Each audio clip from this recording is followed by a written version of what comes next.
Hi friends, कैसे हैं आप लोग। मैं उम्मीद करता हूं कि आप लोग अच्छे होंगे, मस्त होंगे और आपका तैयारी बहुत ही बेहतर तरीका से चल रहा होगा। तो चलिए दोस्त, आज हम देखने वाले हैं 50 एमसीक्यू प्रश्न, जो कि अगला सेट है। तो दोस्त ये वही सारे प्रश्न हैं जो एग्जाम में बहुत बार आ चुके हैं और मैंने दोस्त दो चार प्रश्नों को पिछले सेट से भी कवर किया है, ताकि आपकी नज़र में वो प्रश्न बार बार आते रहे, जिससे कि प्रैक्टिस आपका अच्छा बना रहे और पीछे का सेट को दोबारा रिवीजन करने का उतना कोई खास जरूरत ना पड़े। तो चलिए दोस्त देख लेते हैं। और ये रहा आज का पहला नंबर प्रश्न कि तो ये है दोस्त आज का पहला नंबर प्रश्न कि सिंधु घाटी सभ्यता का प्रसिद्ध स्थल लोथल वर्तमान में किस राज्य में स्थित है। तो किस राज्य में स्थित है दोस्त। तो इसका राइट ऑप्शन हो जाएगा ऑप्शन नंबर बी।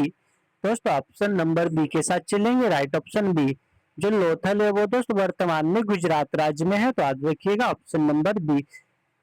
ऋग्वेद में अघन्य बध न करने योग्य शब्द का प्रयोग किसके लिए किया गया है। तो किसके लिए प्रयोग किया गया है, तो इसका भी राइट ऑप्शन हो जाएगा गाय के लिए। दोस्तों ऑप्शन नंबर बी के साथ चलेंगे, राइट ऑप्शन बी हो जाएगा।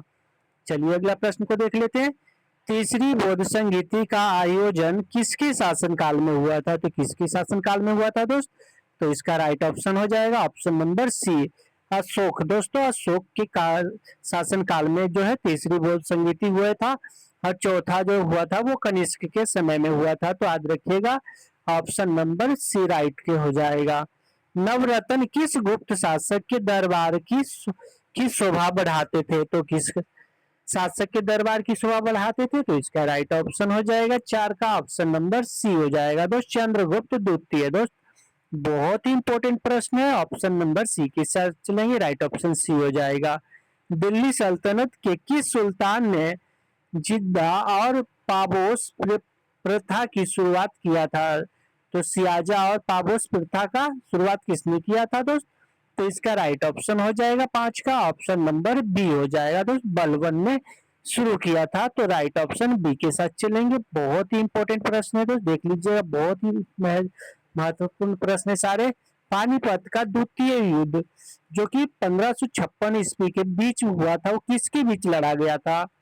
तो किसके बीच लड़ा गया था। तो वो जो तो हुआ था वो बाबर और सॉरी दोस्तों अकबर और हेमयू के बीच हुआ था। तो right option option number B हो जाएगा, राइट ऑप्शन बी के साथ चलेंगे। अष्टाप्रधान नाम की प्रधानमंत्री परिषद किसके प्रशासन में थी। तो किसके प्रशासन में था। तो इसका राइट ऑप्शन हो जाएगा शिवाजी के प्रशासन में थे। तो ऑप्शन नंबर ए राइट हो जाएगा, ऑप्शन नंबर ए हो जाएगा राइट। तो चलिए अगला प्रश्न को देख लेते हैं। 1857 के विद्रोह के समय भारत का गवर्नर जनरल कौन था। दोस्त इसे मैंने पिछले सेट में भी दिया था, क्योंकि ये बहुत इंपॉर्टेंट प्रश्न है, इसलिए मैंने इस प्रश्न को इस सेट में भी दिया। तो इसका राइट ऑप्शन हो जाएगा लॉर्ड कैनिंग थे दोस्त, लॉर्ड कैनिंग थे। तो बहुत ही इंपॉर्टेंट प्रश्न है। तो चलिए अगला प्रश्न को देख लेते हैं कि हंटर कमीशन की रिपोर्ट में विकास पर विशेष जोर दिया था। तो किसने दिया था विशेष जोर। तो इसका राइट ऑप्शन हो जाएगा प्राथमिक शिक्षा पर दिया गया था। तो ऑप्शन नंबर सी राइट हो जाएगा, ऑप्शन नंबर सी हो जाएगा। चलिए अगला प्रश्न को देख लेते हैं। अभिनव अभिनव भारत नामक क्रांतिकारी संगठन की स्थापना किसने की थी।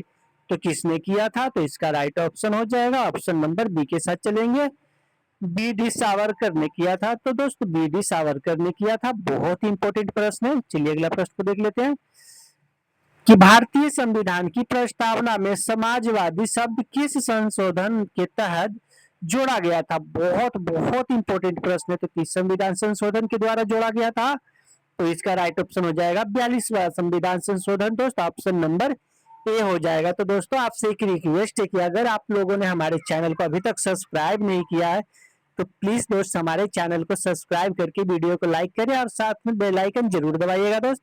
तो दोस्त वीडियो को दोस्तों में भी शेयर करें, ताकि अपने दोस्त को भी बताएं कि हाँ प्रश्न कैसे प्रश्न ऐसे आते हैं, तो एग्जाम उसका भी प्रैक्टिस अच्छा से हो सके। तो दोस्तों प्लीज आपसे रिक्वेस्ट है कि अभी तक नहीं किया आपने चैनल को सब्सक्राइब, तो प्लीज कर लीजिए दोस्त। हमें बहुत खुशी मिलता है जब हमारे चैनल को कोई सपोर्ट करता है। तो चलिए दोस्तों, मैं उम्मीद करता हूँ कि आप हमारे चैनल को सपोर्ट जरूर कीजिएगा। और अगर आप लोगों ने कर दिया है दोस्त, तो उसके लिए बहुत बहुत शुक्रिया और धन्यवाद। तो चलिए दोस्त अगला प्रश्न को देख लेते हैं। तो ये राज का 12वां नंबर प्रश्न कि भारतीय संविधान का कौन सा अनुच्छेद उपाधियों के अंत से संबंधित है? तो कौन सा आर्टिकल है दोस्त? तो वो जो है आर्टिकल 18 है। तो आर्टिकल 18 में कहा गया उपाधियों के बारे में, तो ऑप्शन नंबर सी हो जाएगा। राइट ऑप्शन नंबर सी के साथ चलेंगे दोस्त। चलिए अगला प्रश्न को देख लेते हैं कि नीति निर्देशक तत्व का विचार भारतीय संविधान में किस देश से लिया गया है? तो नीति निर्देशक का जो लिया गया है वो आयरलैंड के संविधान से लिया गया है। तो ऑप्शन नंबर बी के साथ चलेंगे। राइट ऑप्शन बी हो जाएगा, आयरलैंड। चलिए अगला प्रश्न को देख लेते हैं कि भारत के राष्ट्रपति पर महाभियोग चलाने की प्रक्रिया संविधान के किस अनुच्छेद में वर्णित है? तो कौन सा आर्टिकल में वर्णित है दोस्त? बहुत बहुत इंपॉर्टेंट प्रश्न है। तो इसका राइट ऑप्शन हो जाएगा क्या? आर्टिकल 61 में दोस्त, आर्टिकल 61 में किया गया है। तो याद रखेंगे ऑप्शन नंबर सी हो जाएगा। राइट ऑप्शन नंबर सी के साथ चलेंगे। कोई विधेयक धन विधेयक है या नहीं, इसका निर्णय कौन करता है? तो कौन सा करता है दोस्त? कौन है जो कि राष्ट्रपति, प्रधानमंत्री, राज्यसभा या फिर लोकसभा अध्यक्ष? तो कौन है जो इसका निर्णय करते हैं कि लोग कोई विधेयक धन विधेयक है या नहीं? तो वो जो है लोकसभा अध्यक्ष करता है दोस्त। Option number money bill, option number D के साथ चलेंगे, लोकसभा अध्यक्ष। तो चलिए दोस्त अगला प्रश्न को देख लेते हैं। तो ये आज का 16वां नंबर प्रश्न कि सर्वोच्च न्यायालय के न्यायाधीश की सेवानिवृत्त की आयु कितनी होती है? तो आयु कितनी वर्ष होता है दोस्त? सर्वोच्च न्यायालय कहा गया है दोस्त, तो इसलिए याद रखेंगे सर्वोच्च न्यायालय कहा गया है। तो ध्यान रखेंगे तो सर्वोच्च न्यायालय का जो है वो 65 वर्ष होता है दोस्त, 65 वर्ष होता है। तो याद रखेंगे ऑप्शन नंबर सी के साथ चलेंगे। राइट ऑप्शन सी हो जाएगा। चलिए अगला प्रश्न को देख लेते हैं। पंचायती राज व्यवस्था को संवैधानिक दर्जा किस संशोधन अधिनियम द्वारा दिया गया है? तो पंचायती राज को किस संविधान संशोधन द्वारा दिया गया है? तो इसका राइट ऑप्शन हो जाएगा 17 का सी हो जाएगा दोस्त, 17 का सी हो जाएगा। 73वां संविधान संशोधन। दोस्त 11वीं अनुसूची भी 73वें संविधान संशोधन के द्वारा ही जोड़ा गया है। एक बार शायद ग्रुप डी में प्रश्न ये पूछा गया था कि किस संविधान संशोधन के द्वारा राज्य में पंचायती राज व्यवस्था का 11वीं अनुसूची को जोड़ी गई है। तो वो 73वें संविधान संशोधन के द्वारा 11वीं अनुसूची को जोड़ा गया था। तो चलिए अगला प्रश्न को देख लेते हैं। भारत के मुख्य चुनाव आयुक्त की नियुक्ति कौन करता है? तो कौन करता है? तो इसका राइट ऑप्शन हो जाएगा राष्ट्रपति करते हैं। तो ऑप्शन नंबर बी के साथ चलेंगे, राष्ट्रपति करते हैं। चलिए अगला प्रश्न को देख लेते हैं। संसद के 2 सत्रों के बीच अधिकतम कितनी समय का अंतराल हो सकता है? तो कितने समय का अंतराल हो सकता है? तो वो अधिकतम है 6 महीनों का हो सकता है दोस्तों। ऑप्शन नंबर बी के साथ चलेंगे, ऑप्शन नंबर बी राइट हो जाएगा। शिक्षा को किस सूची के अंतर्गत शामिल किया गया है? तो किस सूची के द्वारा शामिल किया गया है दोस्तों? किस सूची के अंतर्गत शामिल किया गया है? तो इसका राइट ऑप्शन हो जाएगा समवर्ती सूची का दोस्त, समवर्ती सूची में शामिल किया गया है। तो ऑप्शन नंबर सी राइट हो जाएगा, ऑप्शन नंबर सी हो जाएगा। बिहार दरोगा में ये प्रश्न पूछा गया है दोस्तों, बहुत इंपॉर्टेंट है। चलिए अगला प्रश्न को देख लेते हैं कि भारत की मुख्य भूमि का दक्षिणतम बिंदु कौन सा है? तो भारत का मुख्य भूमि का दक्षिणतम बिंदु कौन सा है दोस्त? तो वो कैप कैमोरिन या कन्याकुमारी है दोस्त। तो ऑप्शन नंबर बी के साथ चलेंगे, कैप कैमोरिन या फिर कन्याकुमारी बोल दीजिए। तो ऑप्शन नंबर बी राइट हो जाएगा। नर्मदा और ताप्ती नदियों के बीच कौन सा पर्वत श्रृंखला स्थित है? तो कौन सा है दोस्त? तो इसका राइट ऑप्शन हो जाएगा ऑप्शन नंबर बी हो जाएगा। राइट ऑप्शन नंबर बी हो जाएगा। बहुत ही इंपॉर्टेंट प्रश्न, बहुत ही इंपॉर्टेंट प्रश्न बिहार दरोगा में पूछा गया प्रश्न है दोस्त, बिहार दरोगा में याद रखिएगा। तो ऑप्शन नंबर बी राइट हो जाएगा। तो दोस्तों प्लीज आपसे रिक्वेस्ट है कि अगर आपने हमारे चैनल को सब्सक्राइब नहीं किया तो प्लीज दोस्तों हमारे चैनल को सब्सक्राइब कर दीजिए और वीडियो को लाइक भी कर देना दोस्तों। प्लीज चलिए दोस्त, मैं उम्मीद करता हूँ कि आप लोग हमारे चैनल को सब्सक्राइब जरूर करेंगे दोस्त। पैसे थोड़े लगते हैं वीडियो को लाइक करके चैनल को सब्सक्राइब करने में, तो कर दिया कीजिए, क्या ही जाता है दोस्त। बस एक बार तो आप सब्सक्राइब कर दीजिए, फिर पढ़ते रहिए ना दोस्त। हम तो वीडियो बनाते ही हैं आप लोगों के लिए दोस्त, बहुत मेहनत लगता है तब जाकर के एक वीडियो बनता है, सारा दिन निकल जाता है, बहुत टाइम लगता है दोस्त। तो प्लीज आप हमारे मेहनत के लिए एक तो सब्सक्राइब कर दीजिए, वीडियो को लाइक जरूर कर दे दोस्त। तो चलिए दोस्त, मैं उम्मीद करता हूँ कि आप हमारे चैनल को सपोर्ट जरूर कीजिएगा। तो चलिए दोस्त अगला प्रश्न को देख लेते हैं। ये रहा, जोग जलप्रपात किस नदी पर बनाया गया है? बहुत इंपॉर्टेंट प्रश्न है ये भी। तो कहाँ बनाया गया, किस नदी पर? साबरमती नदी पर जो है दोस्त जोग जोग जलप्रपात जो है बनाया गया है। तो ऑप्शन नंबर ए राइट हो जाएगा। सो दोस्तों ऑप्शन नंबर ए राइट हो जाएगा, जोग जलप्रपात ऑप्शन नंबर ए हो जाएगा।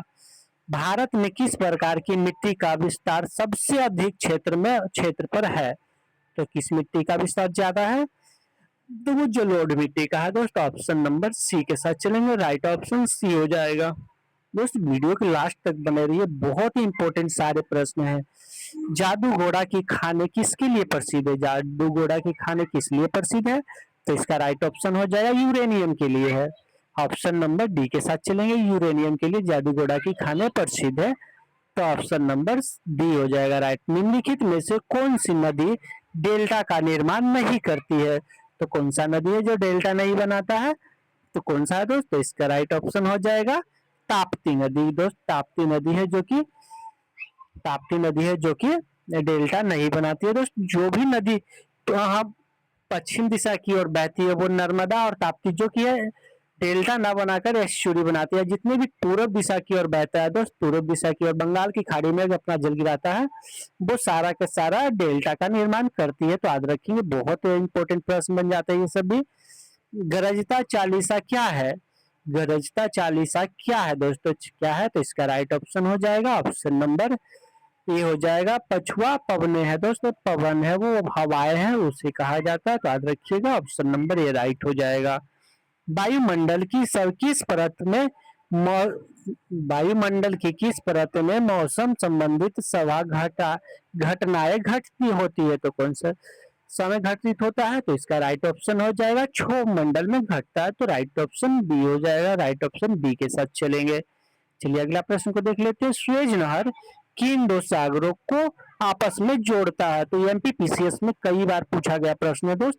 तो सुएज नहर किस दो सागरों को जोड़ता है, आपस में जोड़ता है? तो इसका राइट ऑप्शन हो जाएगा ऑप्शन नंबर ए हो जाएगा भूमध्य सागर और लाल सागर में। मैंने पिछले सेट में भी ये प्रश्न को दिया था, याद रखिएगा दोस्त। मैंने इसलिए दोबारा रिपीट किया ताकि आप लोग की नजर में फिर से ये प्रश्न आए तो आपको अच्छी तरीका से याद हो जाए। तो भूमध्य सागर और लाल सागर को जोड़ता है तो सुएज नहर। चलिए अगला प्रश्न को देख लेते हैं।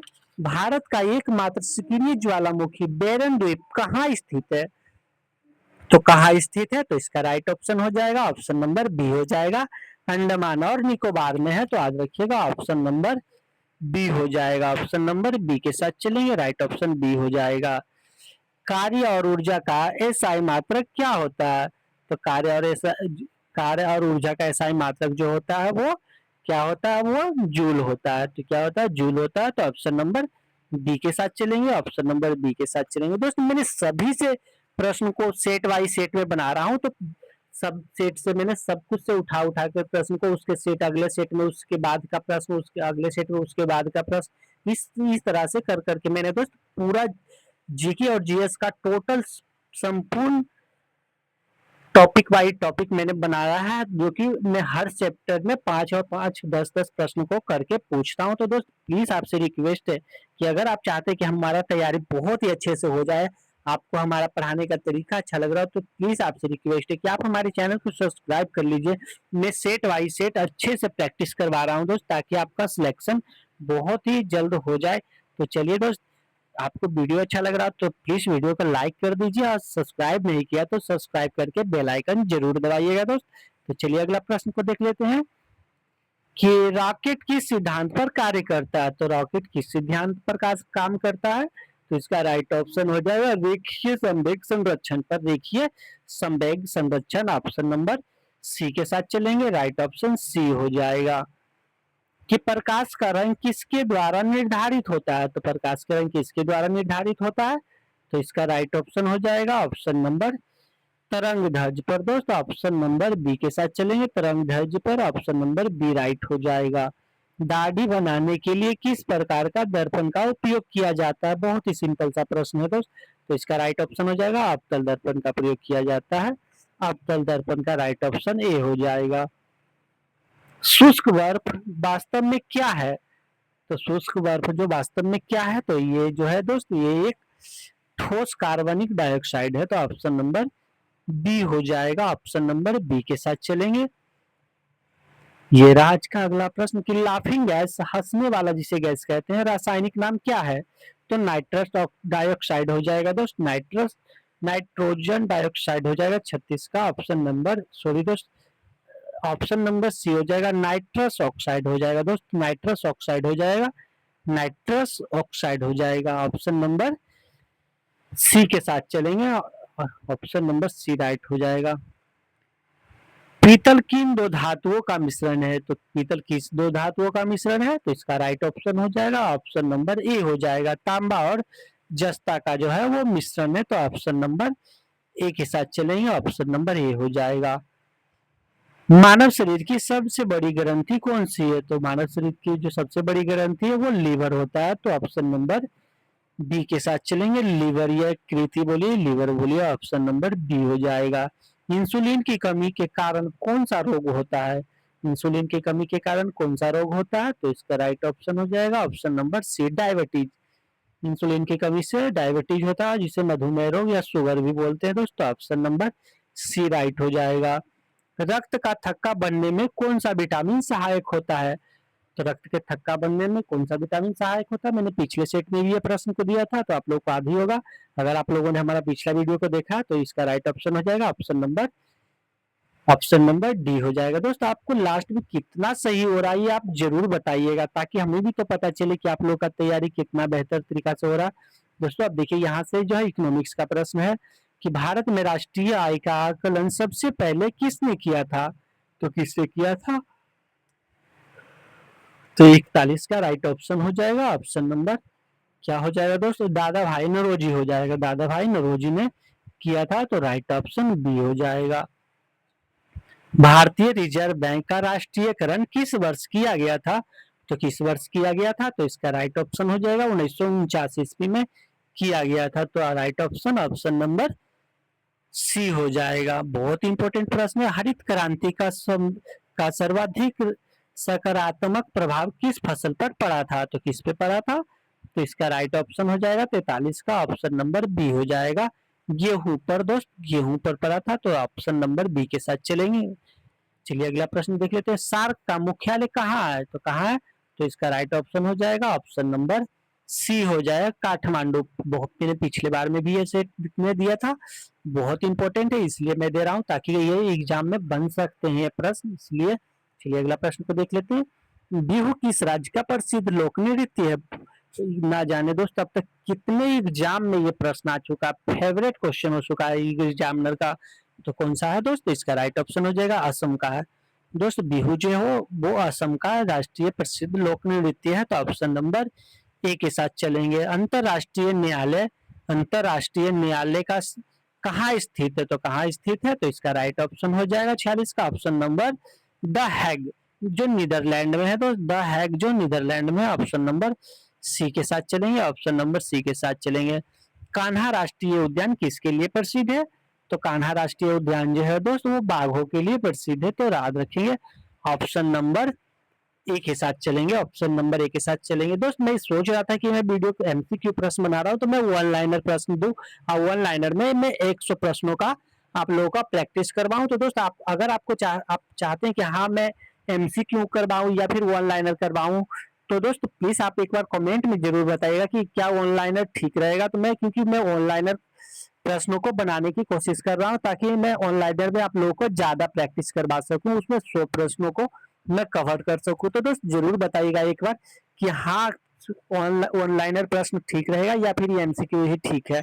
तो चलिए दोस्त मैं अगला प्रश्न को देख लेता हूँ कि विंग्स ऑफ फायर पुस्तक के लेखक कौन है, विंग्स ऑफ फायर पुस्तक के लेखक जो कौन है दोस्त, तो इसका राइट ऑप्शन हो जाएगा 48 का, ऑप्शन नंबर डी हो जाएगा, doctor APJ Abdul Kalam, doctor APJ Abdul Kalam, option number B के साथ चलेंगे दोस्तों। APJ Abdul Kalam, doctor APJ Abdul Kalam हो जाएगा। बहुत इंपॉर्टेंट प्रश्न है, तो चलिए अगला प्रश्न देख लेते हैं।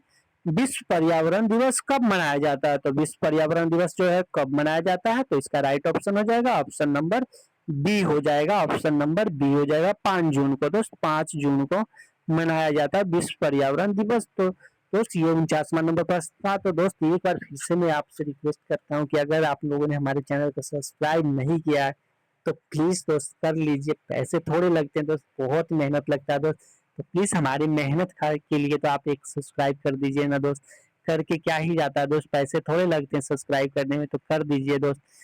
मैं उम्मीद करता हूँ दोस्त कि आप हमारे चैनल को सब्सक्राइब जरूर करेंगे, वीडियो को लाइक भी करेंगे दोस्त। तो चलिए दोस्त, आप कमेंट में जरूर बताइएगा दोस्त कि कितना सही हुआ आपका टोटल, कि विक्रम साराभाई अंतरिक्ष केंद्र कहाँ स्थित है। तो विक्रम साराभाई अंतरिक्ष केंद्र जो है कहाँ स्थित है दोस्त, तो इसका राइट ऑप्शन हो जाएगा क्या, option number C. Option number C हो जाएगा दोस्त, तिरुवनंतपुरम। ऑप्शन नंबर सी के साथ चलेंगे, ऑप्शन नंबर सी राइट हो जाएगा। तो दोस्त ये था 50 प्रश्न। तो दोस्त कमेंट में बताइएगा कि क्या ऑनलाइन में प्रश्न पढ़ाना अच्छा होगा या फिर एमसीक्यू ही रहने दे, तो और कितना सही हुआ दोस्त कमेंट में जरूर बताइएगा। तो चलिए दोस्त, मिलते हैं जब तक अगला वीडियो में, जब तक के लिए थैंक यू, धन्यवाद देखने के लिए वीडियो।